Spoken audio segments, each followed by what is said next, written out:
জয়রাম। শ্রী শ্রী রাম ঠাকুর তাঁর ভক্তগণকে বহু পত্রে লিখেছেন এবং মুখেও বলেছেন, ভাগ্য ফলতি সর্বত্র। অর্থাৎ ভাগ্য অনুযায়ী লোক সুখ দুঃখ উপভোগ করে থাকে, তাহার ব্যতিক্রম করা কাহারও বিন্দুমাত্র সাধ্য নেই।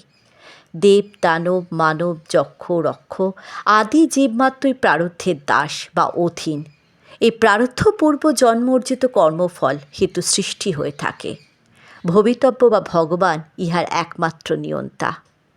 আমরা কর্তা হয়ে ভাগ্য ভোগ কাটাবার জন্য নানাবিধ রূপে যত চেষ্টাই করি না কেন, তদ্বারা পরবর্তী জন্মের প্রারব্ধ ভোগই বৃদ্ধি পায়, কিন্তু ভাগ্যের বিন্দুমাত্র ব্যতিক্রম হয় না। ভাগ্যরতে চলি, অর্থাৎ ভাগ্যই যাহার ফলদয় হোক না কেন, তাহাতে বিচলিত না হয়ে অকাতরে ওই ভোগদণ্ড গ্রহণ করলে পূর্ব জন্ম অর্জিত কর্মফলের শোধ হয়ে যায়, অর্থাৎ ভবিষ্যতে তার তজ্জন্য কোনো অশান্তি ভোগ করতে হয় না।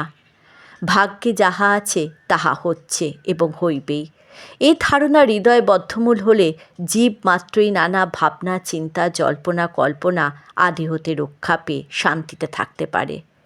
এই জন্যই ঠাকুর বলেছেন, এমনকি ভগবানও এই অলঙ্ঘনীয় নিয়মে ব্যতিক্রম করতে পারে না।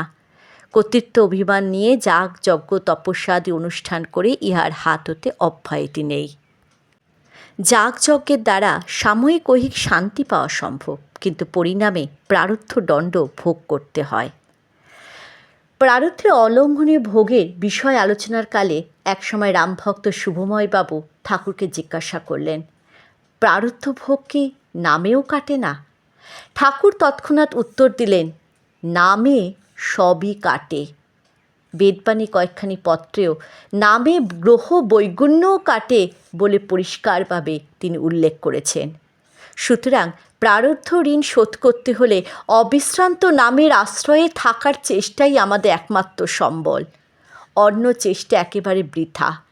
ঠাকুর কোনো ভক্তের পত্রের উত্তরে লিখেছিলেন, ভগবান কাহারও অদৃষ্টির ভোগ নষ্ট করতে পারে না, এক নামেই পারে।